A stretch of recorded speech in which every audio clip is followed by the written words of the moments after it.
Pas tadi India Kapianti kita 10 IPS genap, tapi di bade ngadongeng nu judulna Leungit Sok Ngahiung Dina Ceuing.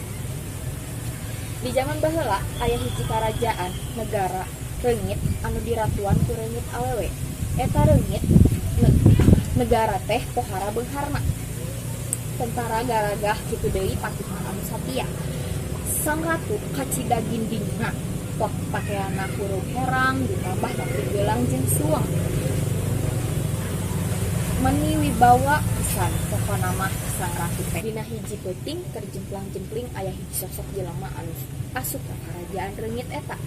Kabeneran tentara teh sare Kalibra atuh jongjon eta jelema asup ka kamar ratu. Kabeneran ratu oge keur tibra deui. Karayap eta jelema ngadegetan sang ratu reungit tuluy suangna anu emas dicokot sabelah. Tapi karek ge dicokot sabelah ratu reungit geus hudang. Eta kaburu hudang manten tuluy ngagorowo. Tolong. Eta jelema terus langsung kabur keluar bari mamawa suang sabelah. Tentara anu jaragana tuluy ngudag, tapi eta jelema angger teu kasusul.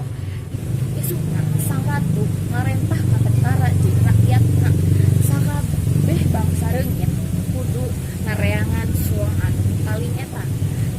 Tempoan dina hiji ceuing jelema ceuk ratu reungit teh. Ti harita keneh sakabeh reungit pareangan eta suang anu sabelah. Nempoan kana unggal ceuring jelema. Jelema bareng disada sadana suang. Kitu wae dongeng Ki Adi. Hatur nuhun. Wassalamualaikum warahmatullahi wabarakatuh.